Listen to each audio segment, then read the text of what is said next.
as interested as I am in strength, as much as I train strength almost exclusively for myself, and as much as it's the main focus of your training here at Salem Kettlebell,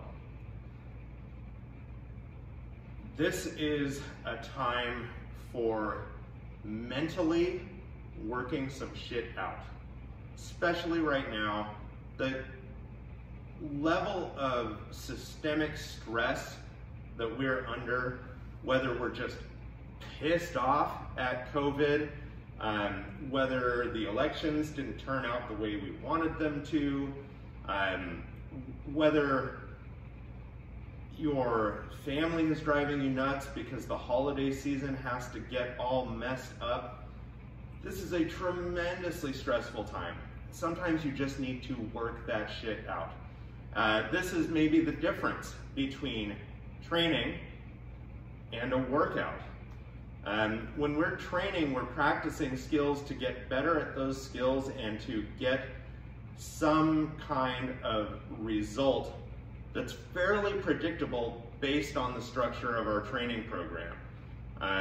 When it comes to a workout, the goal is to feel worked out, and it can be a great stress reliever, even at home, even if you don't have access to a whole lot of equipment.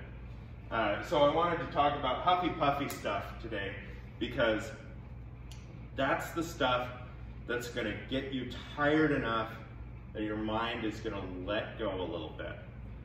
If you wanna just process things, going for a walk, there's really no substitute for mental well-being for going for a walk. It's just great. If you don't believe me, try it. You can walk and focus on your breath, but pretty soon your mind will start letting thoughts in. But because you're walking, for some reason those thoughts don't take hold as much. They sort of move through your brain and out. And you might come up with some really interesting, alternative, creative, critical solutions to things that are bothering you. In the case of Huffy Puffy stuff, what we're after is an empty mind. I've got a video already on some burpee variations that I'm going to be putting up. One of the exercises that I want to talk about is the pick and goblet squat. If you've been taught the goblet squat, which is a very simple exercise, doing a pick each time from the floor or just from a backswing can be a great way to just end up a sweaty mess relatively safely. So the pick and goblet squat, we've got the bell either out in front of us or right below us. If our pick tends to be swingier, it's going to be out in front of us. Or if we've got a heavier bell. A heavier kettlebell might need to have some momentum on it before you get it up into your goblet squat position. So it's swing, squat, backswing, swing, squat, or if it's a lighter bell, or maybe you're just not that comfortable with the swingy type motion, on that repetitive basis, you can just pick it from straight below you. Pick, squat, pick, squat. This one always reminds me of the railway hand cart scene in Blazing Saddles. If you haven't seen it, watch Blazing Saddles, for God's sake. Pick, squat, pick, squat. Now, you can, and at pretty low risk, turn this into something that's a little bit seamless. And as you are finishing your pick, you're already on your way down into your squat.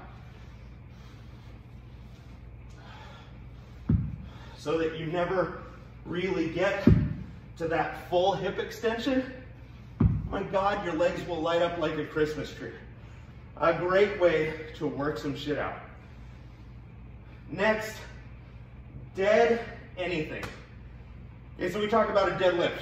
Deadlift used to be called a dead weight lift because it was on the floor when it started, and you lifted it. Anything that comes from a dead stop on the floor is just the dead variation. So if I want a dead clean and press, I'm going to bring it to the floor each time.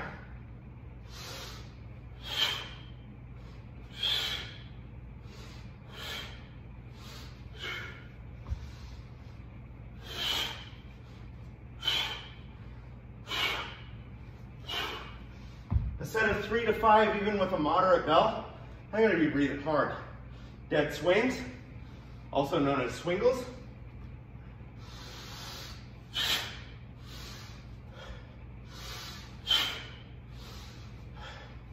If you've done these in training with me, which you probably have, you know that sucks. You know a set of 5 to 8 is just a smoker, okay? If you have practiced these skills to the degree that your alignment, posture, and technique are pretty close to ideal, you're free to go. Go for it. Don't use super heavy weight, but just knock them out, get you feeling good by the end of your 15-20 minute workout. If you haven't practiced the specific technique, don't. Just stick with what you know. You can add reps to a traditional goblet squat with a light bell to turn it into a more conditioning exercise. You can perform probably one of the most evil things in the world, the 1.5 rep.